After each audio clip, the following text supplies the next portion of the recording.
तारीखी तौर पे दुनिया की तमाम सुपर पावर्स हमेशा से अपने ट्रेड रूट्स को प्रोटेक्ट करने, दुश्मनों पे नजर रखने और दूसरी किंगडम्स को कंकर करने के लिए मिलिट्री बेसिस बनाती आई हैं। रोमन्स अपने ट्रेड रूट्स को प्रोटेक्ट करने के लिए आउटपोस्ट्स और किले बनाते थे जिन्हें कैस्ट्रा कहा जाता था।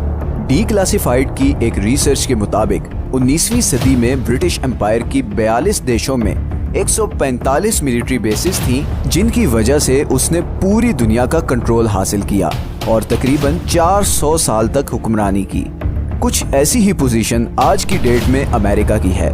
ये बेस 1970 में कोल्ड वॉर के दरमियान बनी, जिसमें अब तकरीबन 800 लोग काम करते हैं। अगर आप ऑस्ट्रेलिया के शहर एलिस स्प्रिंग्स से 10 मिनट की ड्राइव पे साउथ वेस्ट पे जाएं, तो आपको ऐसे वार्निंग साइंस नजर आना शुरू हो जाएंगे और इन साइंस से आगे एक top secret joint intelligence base है जो अमेरिकन और ऑस्ट्रेलियन गवर्नमेंट मिलकर चलाते हैं और इसका नाम है पाइन गैप। इस बेस का ऑफिशियल कोड नेम है प्रोजेक्ट रेनफॉल और इसके पीछे एक बहुत ही मिस्टीरियस स्टोरी है जिसके लिए हमें 1960s में जाना पड़ेगा। 1960s में अमेरिका और सोवियत यूनियन के दरमियान कोल्ड वॉर में काफी शिद्दत आ गई थी और दोनों कंट्रीज ने जियोपॉलिटिकल डोमिनेंस और सर्वेलेंस के लिए इंटेलिजेंस सैटेलाइट्स स्पेस में लॉन्च करना शुरू कर दी। इन सैटेलाइट्स का पर्पस ये था कि दूर बैठकर भी ये दोनों देश अपने दुश्मनों और खास तौर पे एक दूसरे पर नजर रख सके। अब अमेरिका इन सैटेलाइट्स को लॉन्च करने के लिए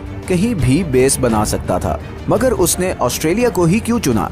इसके पीछे कुछ बहुत ही इम्पोर्टेंट स्ट्रेटेजिक फैक्टर्स हैं। सबसे पहला फैक्टर था ऑस्ट्रेलिया का बाकी दुनिया से कट ऑफ होना और फिर ऑस्ट्रेलिया के बीच में होने की वजह से ये बेस किसी भी जासूसी करने वाली स्पाई शिप से इतनी दूर थी कि सैटेलाइट सिग्नल्स को इंटरसेप्ट करना तकरीबन नामुमकिन था। दूसरा फैक्टर ये था कि ये बेस किसी ऐसी जगह ही बन सकती थी जहां पर आसपास के पहाड़ या टीले 6 डिग्री से ज्यादा ना हो, ताकि ईस्ट और वेस्ट में मौजूद सैटेलाइट स्टेशंस के साथ जबरदस्त कनेक्टिविटी कायम रहे और इसी के थ्रू इंडिया से लेकर चाइना, नॉर्थ कोरिया और रशिया तक की निगरानी करना आसान हो।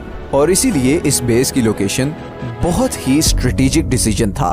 1966 में ऑस्ट्रेलियन और अमेरिकन गवर्नमेंट ने जॉइंट इंटेलिजेंस की ट्रीटी साइन की और फिर 1970 में ये बेस एस्टेब्लिश हो गई। लेकिन ये बेस भी सिर्फ एक छोटा सा हिस्सा है एक बहुत बड़े इंटेलिजेंस अलायंस का, जिसका नाम है फाइव आइज। फाइव आइज असल में गोरी चमड़ी वाले 5 मुल्कों के दरमियान एक इंटेलिजेंस शेयरिंग अलायंस है जिसमें अमेरिका, यूके, कनाडा, ऑस्ट्रेलिया और न्यूजीलैंड शामिल है।